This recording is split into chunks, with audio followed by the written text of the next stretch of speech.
listeners. Welcome to Grief Out Loud. Remember the last time you tried to talk about grief and suddenly everybody left the room? Grief Out Loud is opening up this often avoided conversation because grief is hard enough without having to go through it alone. We bring you a mix of personal stories, tips for supporting children, teens, and yourself, and interviews with professionals in the grief world. Platitude and cliche-free, we promise. Grief Out Loud is hosted by me, Jana DeCristofaro, and produced by Dougy Center, the National Grief Center for Children and Families in Portland, Oregon.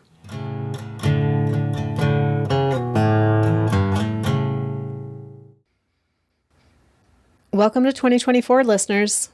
I'm hoping that your shift from last year to this one went as well as it could. If you've been a listener for a while, you know that most of our episodes center personal narratives of grief. We're going to stick with that this year, but for the month of January, we're doing something just a little different. All 4 episodes this month will be conversations with professionals in the field. It will be academic, but not too much, I promise, as each of them talks about their work in a really accessible way. 3 of the episodes will be with my direct colleagues, Dr. Donna Sherman, Dr. Monique Mitchell, and Satkar Khalsa. Donna and Monique outline what it means to be grief-informed. Satkar will share her extensive experience working with preschoolers, and then Donna will be back to discuss the dangers of pathologizing grief. So that's what's coming later this month. And don't worry, there'll be personal aspects of grief woven into each episode. To kick off this month's quote-unquote grief school, I talked with Doneila McIntosh about her research and work in the realm of Black and African American grief. Doneila is a doctoral student at the University of Minnesota in family social science with an emphasis in marriage and family therapy. Doneila has a Master of Divinity in Theological Studies and a Master of Arts in Counseling Psychology. Prior to becoming a psychotherapist, she worked as a chaplain for nearly 10 years. Doneila's research explores the intersections of disenfranchised grief among African American families, particularly in the aftermath of violent death. I know, it sounds like we're about to enter a statistics class, but Doneila is amazing at explaining her work in a way that everyone can understand. In those explanations, she also offers tangible information about what it looks like to provide grief support that is culturally attuned and relevant. And because it's Grief Out Loud, she also shares about the recent death of her grandfather and how she and her family are finding support and strength in honoring his legacy. Doneila, thank you for taking time out of what I imagine is a really busy schedule to talk with me today for Grief Out Loud. Yeah, absolutely. Thank you for having me. And you're a researcher, and research is never simple. As try as I might to read peer-reviewed articles, I'm always like, what is happening? So I'm wondering, though, can you give a short overview of what's your most current work? Yeah, absolutely. So let's address this a bit broadly first, okay? So broadly, what we know about grief is that it is a normative response and experience of losing a loved one.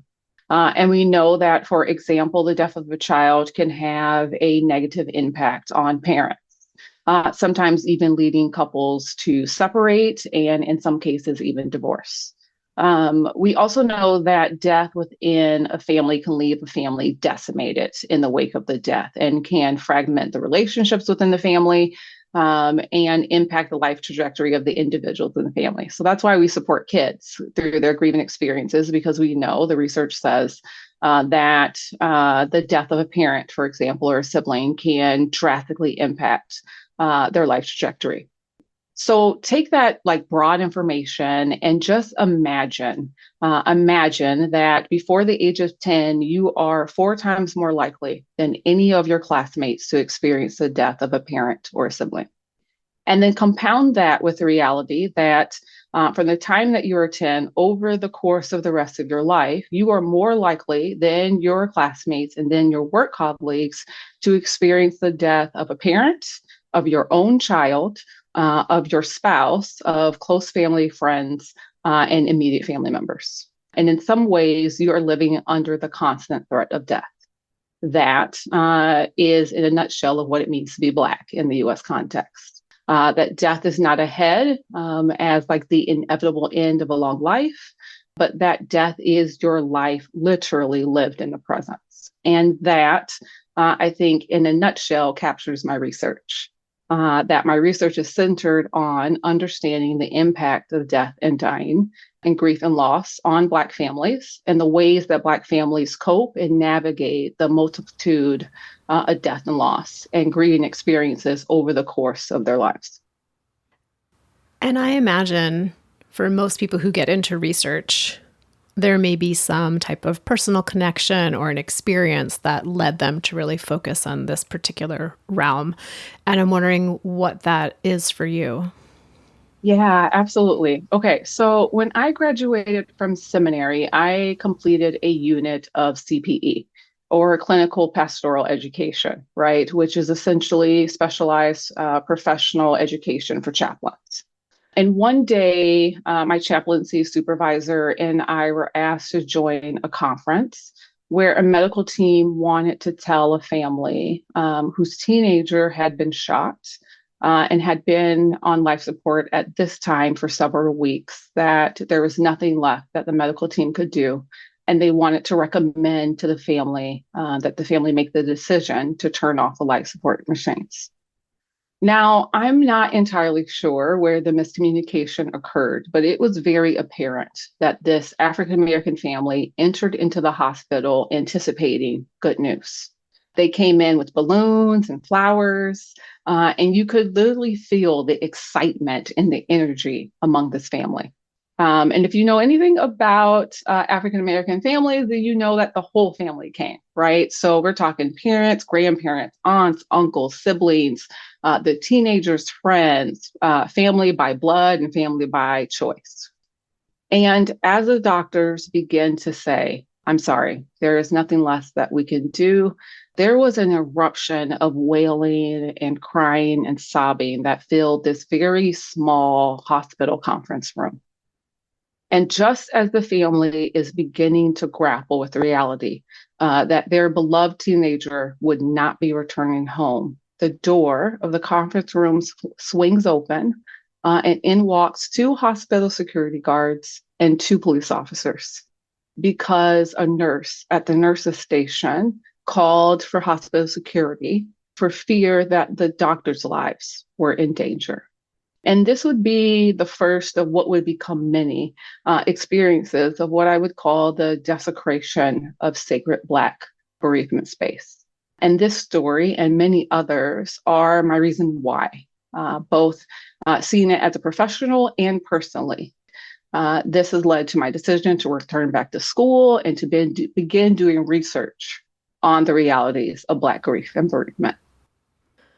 And from that origin point of being with that family, of watching them begin to reckon with the reality that their teenage family member was not going to live, and then to see that reaction of the security guards come in, how did that impact you? Yeah, for me, it was really difficult, right? Because in some ways, I'm watching this family in the very beginning throes of their grief. And then I'm watching as they're having to also simultaneously de-escalate the situation and prove in some ways that they weren't actually a threat. And it reminded me of the ways in which, as an African American woman, I have also had to simultaneously hold my grief and control my grief in order to placate those around me and help them to understand that I'm not a threat, that the anger that I feel, which is a normative response to grief, is not a threat, and to ensure that I'm constantly not being perceived as a threat. And so it was weird, right? Like an out-of-body experience, both watching the family go through this and also feeling simultaneously like it reflected my own experience. There was a deep sense of familiarity. Absolutely. Absolutely. I imagine this might take 8 hours to answer. So, but I'm wondering, what is your sense both as a researcher and as an African American woman walking around in the United States?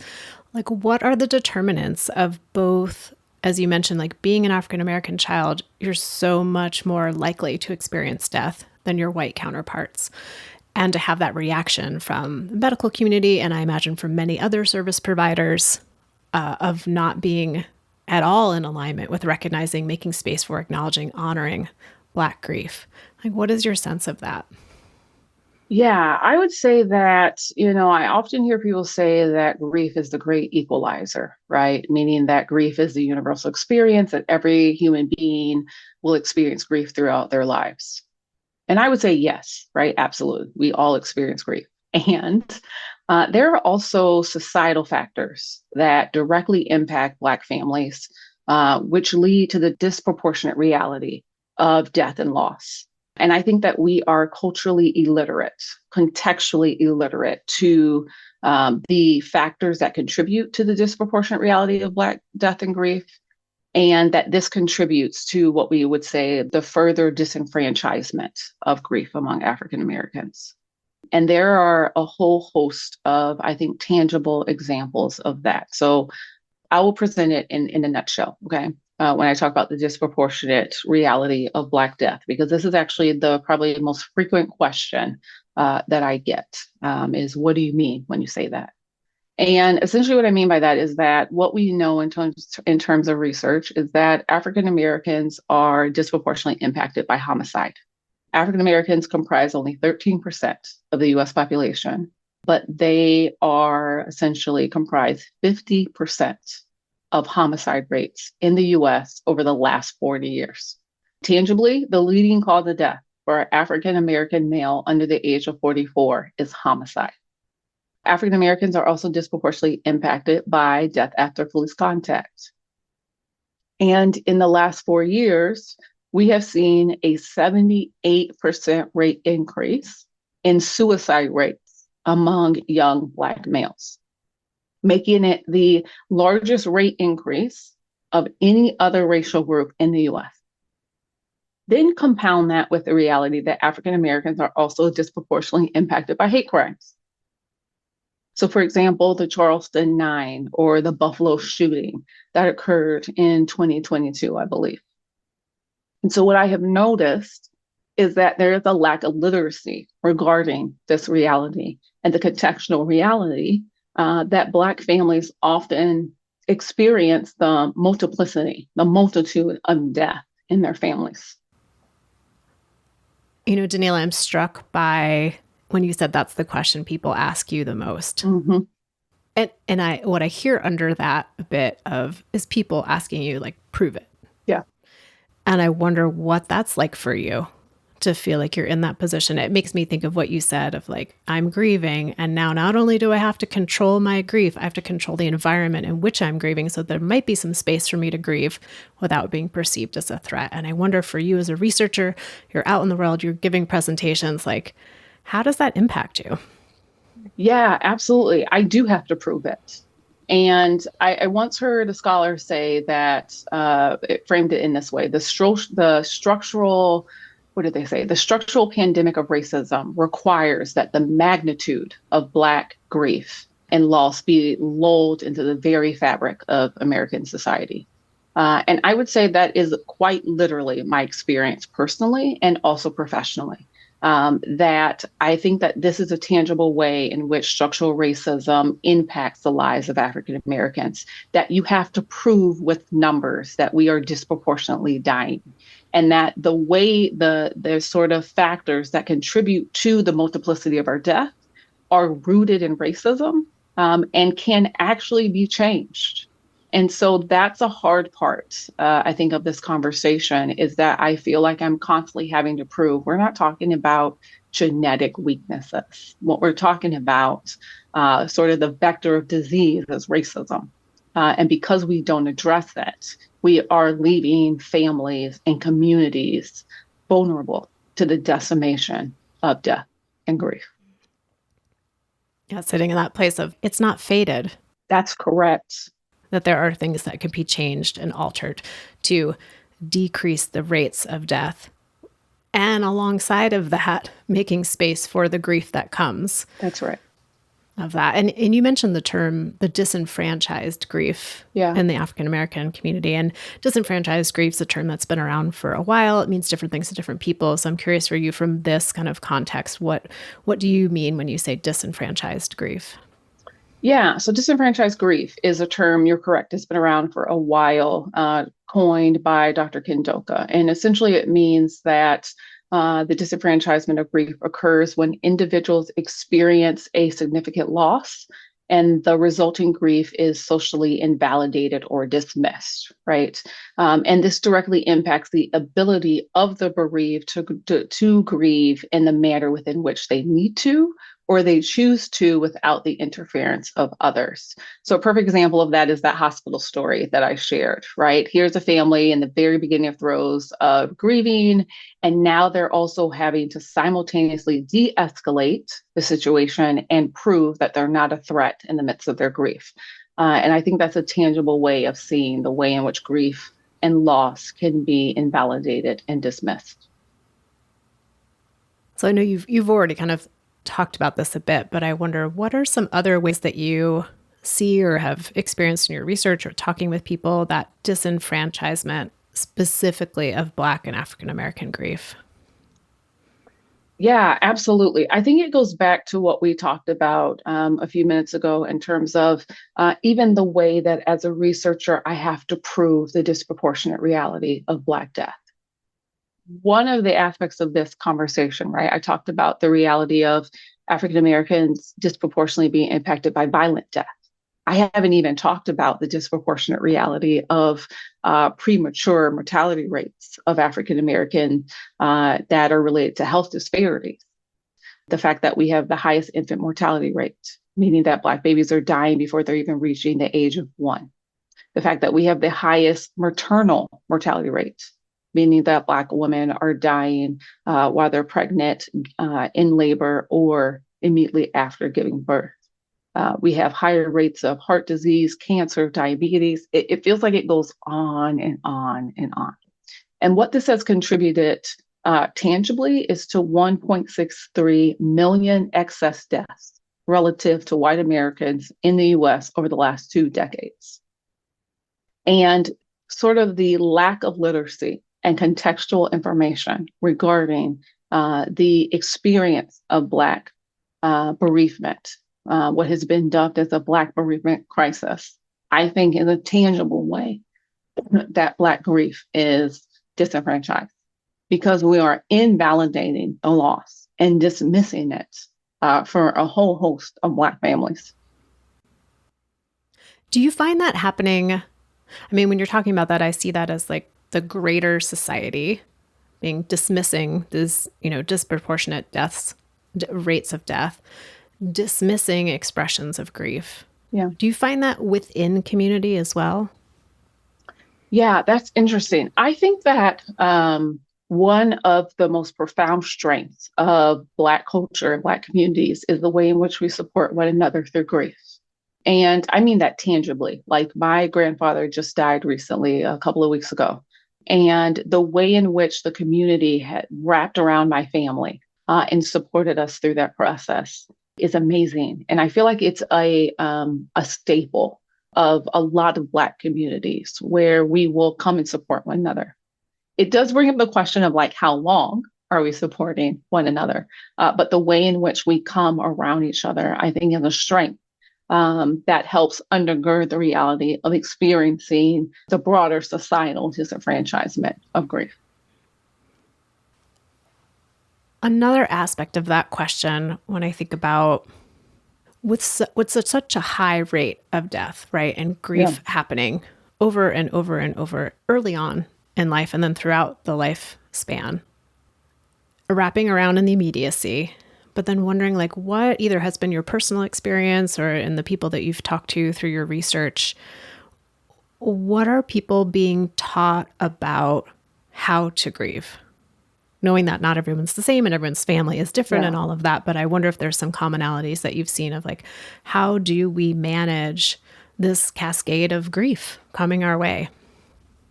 Yeah, absolutely. I think there's a few ways. One of the ways that arises that I think about that I've heard consistently with people that I have worked with, and I see this also in my own family, is the way in which we talk about death broadly, right?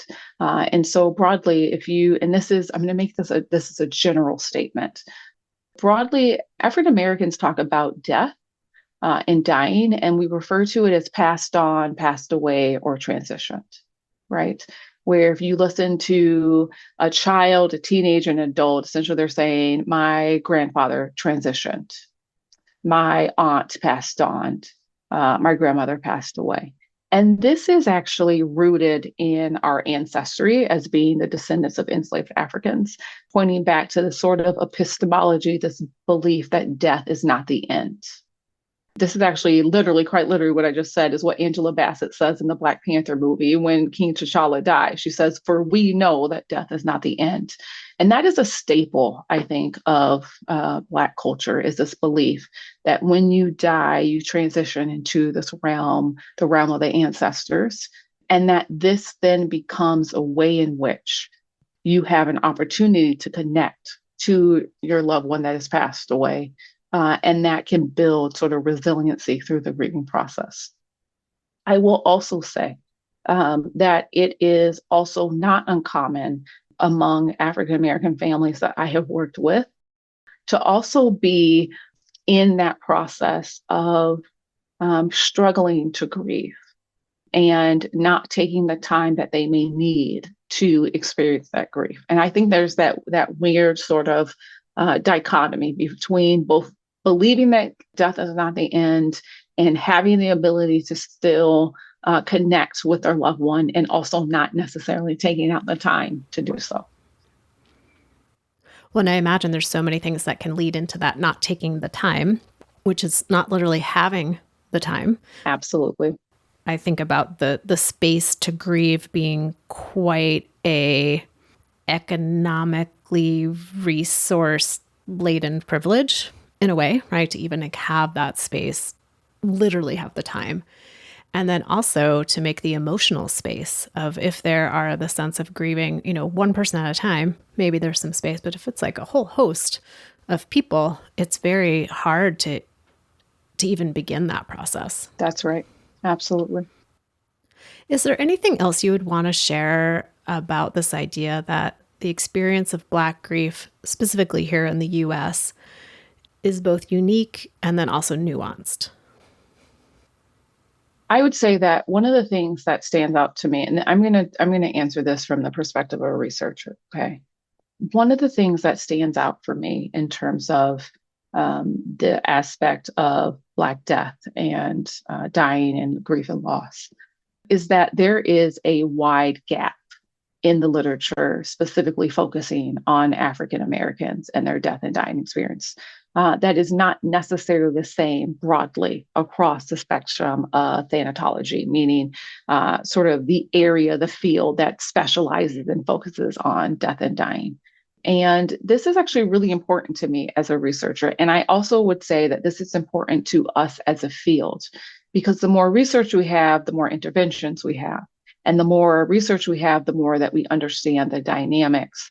And I think that contributes, again, to this broader conversation of racism and the disenfranchisement of Black grief.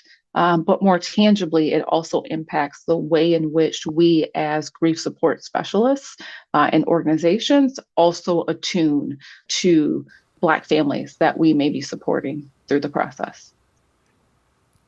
Yeah, you've written about this idea of culturally attuned interventions. And in this context, we're talking about culturally attuned interventions for supporting grief, even though there are likely many needed interventions in terms of addressing the cause of the increased rates of grief in Black families.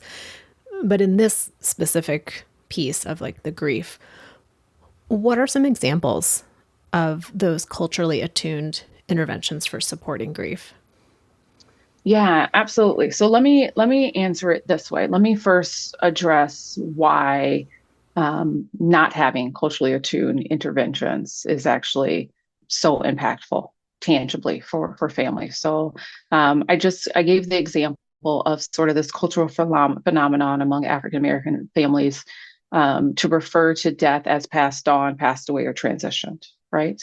One of the things that I have seen tangibly among grief organizations and grief support personnel is something that's rooted in research, right? Is this desire to increase and advance grief literacy, particularly among children. Okay. And one of the ways that we do this is we get children to talk openly, authentically, transparently about death. Tangibly, a lot of deliverables for organizations are centered on this idea of being able to explicitly say, my mom died, my cousin died. But if you know Black culture and you understand kind of sort of the cultural reality of what it means to say passed on and passed away, but I think in a lot of ways, by us forcing children, especially African American children, to say that my loved one has died, rather than acknowledging the cultural significance of saying that my loved one has passed away, we could be inherently invalidating or dismissing salient cultural definitions that actually support resiliency through the grieving process. And so that's why it is important that we become culturally attuned so that we can effectively address this. So that's actually a culturally attuned intervention strategy, is to utilize the language that has salient cultural values to help support the grieving process. I'm taking a little pause just because, Dougie Center has been so rooted in talking with kids about dead or died from a perspective of ensuring that kids aren't confused, right? Especially young kids can feel very like, what does passed on mean? And so I'm imagining now using more of the language of like, when someone passes, that means their body stops working, their heart stops working. There's a way to integrate both the tangible information for kids and utilize the language that is helpful and powerful in their family. That's right. It makes me think again of how important it is to talk to people and find out what is the language that works for you, knowing that not every child from a particular culture's family is going to have that particular language. Are there other ways that I'm thinking more about like young adults and adults? Yeah, one of the strategies that I often employ with people that I'm working with and that I have really been advocating for as I travel around and present on this topic is something that's called a positive reappraisals. And I'm using sort of the heavy psychological jargon, right? Because that's not what we would maybe actually say when we're working with people.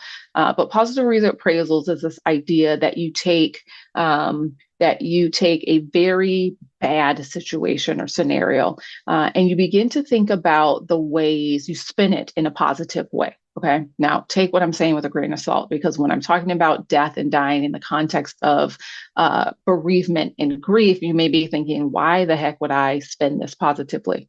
Ironically, positive reappraisals is very consistent in African American culture.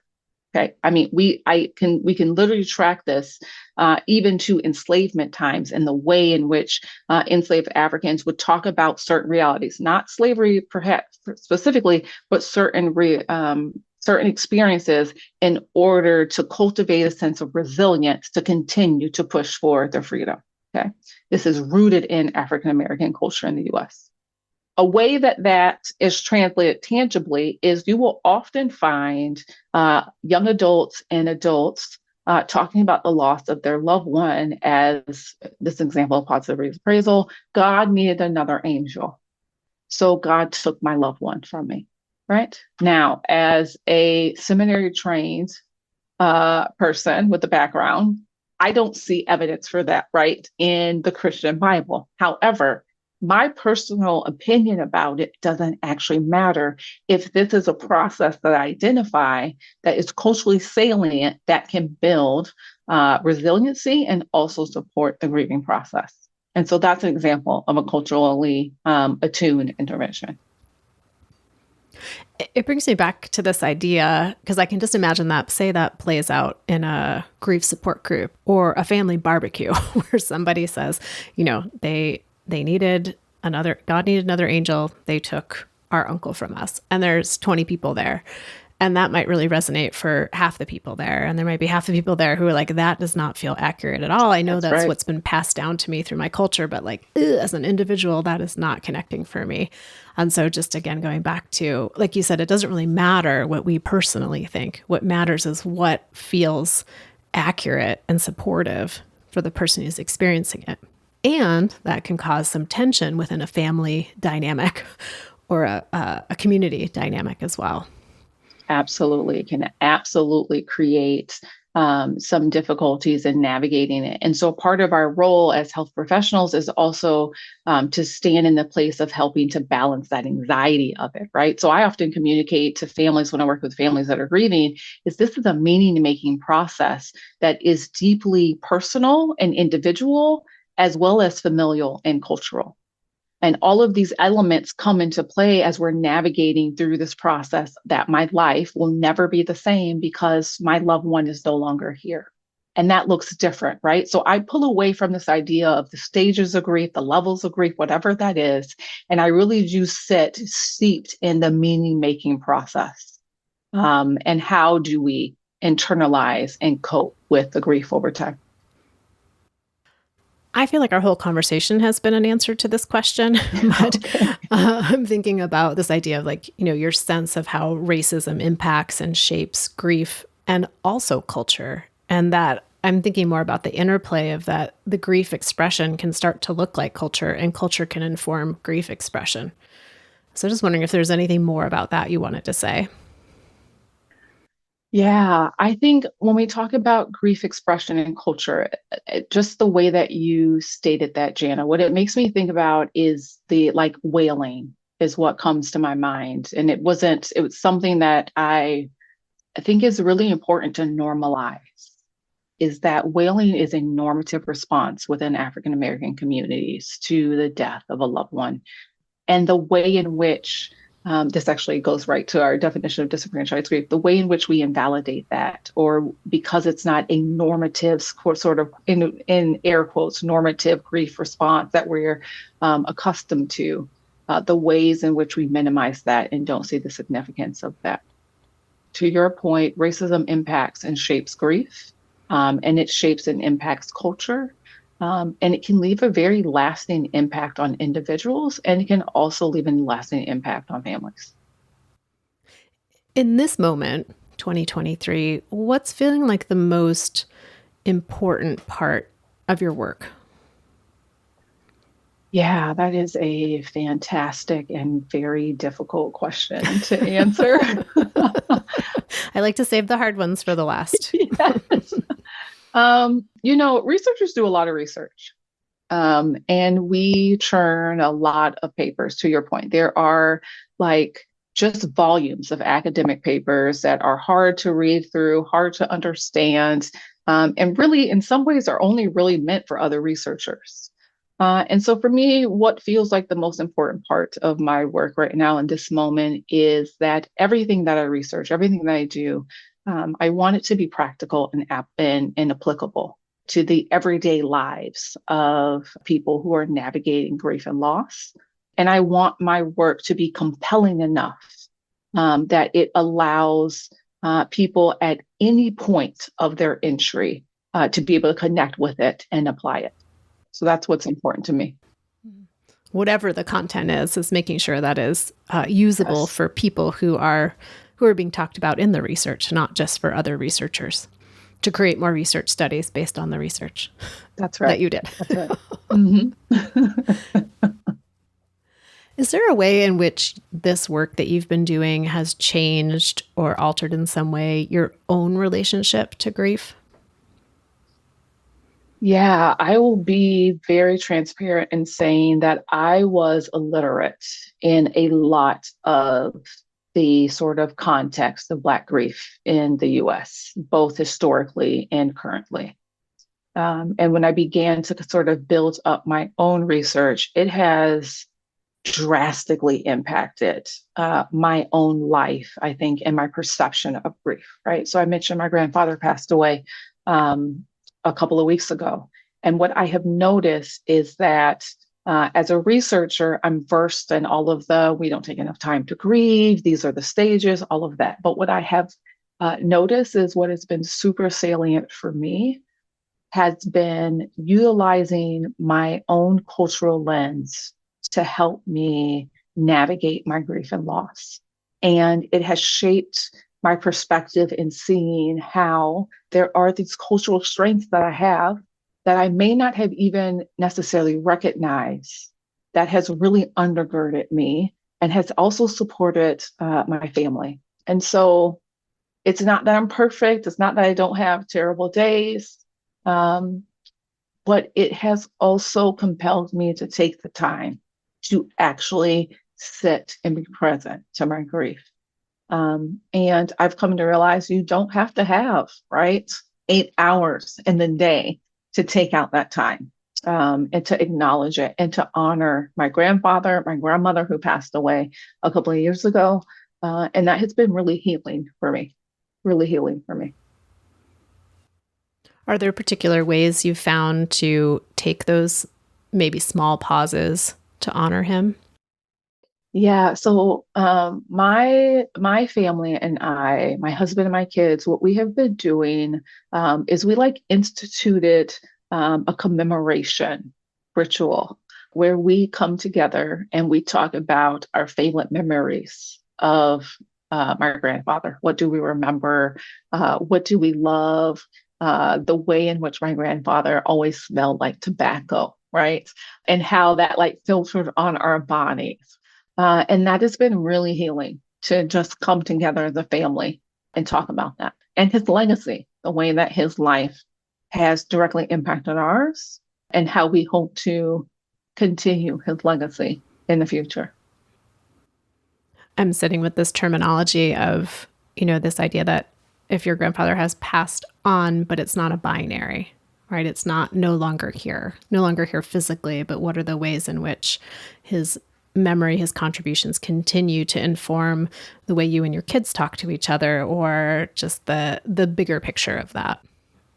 Yeah. And that's how we communicated in my house. We talk about granddad. This is what I told my kids. Your grandfather transitioned, right?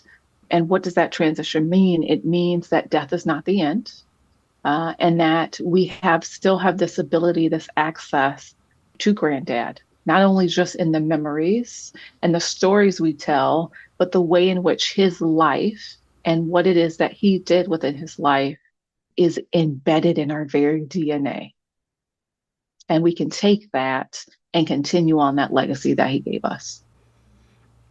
I'm just in this moment really appreciating I don't know the exact words to express this, but sometimes when I hear people talk about carrying on the legacy of the person who has died, it feels very almost burdensome. And they're I have to do these things because this is what this person would want, versus this person's legacy is embedded completely throughout us because they were a part of our lives. And there's a way they can come with us in the things that we do, that it can feel more open in a way. That's right. Absolutely. I like that. Well, Doneila, thank you for taking time to, really get into the details of your research, well, as much as we can on a podcast, right? So we're not going to be reading through the journal articles, but I appreciate you taking the time to explain that piece to us, and also to bring so much of your personal experience into this work, but into this conversation with me today. Feeling grateful for your time and grateful for the work that you're doing. Yeah, thank you for having me again. Oh, before we sign off, is there any place if people want to keep track of where you're going to be presenting next, or where the direction your work is going in? Is there some place I can direct people to? Yeah. Well, I don't necessarily want everyone trying to pull up articles and get through the jargon, but what I will say is that probably the best way to connect with me is on social media. I have an Instagram account, and it's my name, Doneila, I think _McIntosh. And that's a way to connect with some of the things that I'm doing. I often post where I'm going next to speak if people are interested in coming and listening. Great. Well, listeners, as always, I'll put that in the show notes. And Doneila, thank you again for your time today. Yeah, absolutely. Thank you. And listeners out there, I say it each and every single time, but thank you for being part of the show, of our community, of making these episodes mean something out in the world.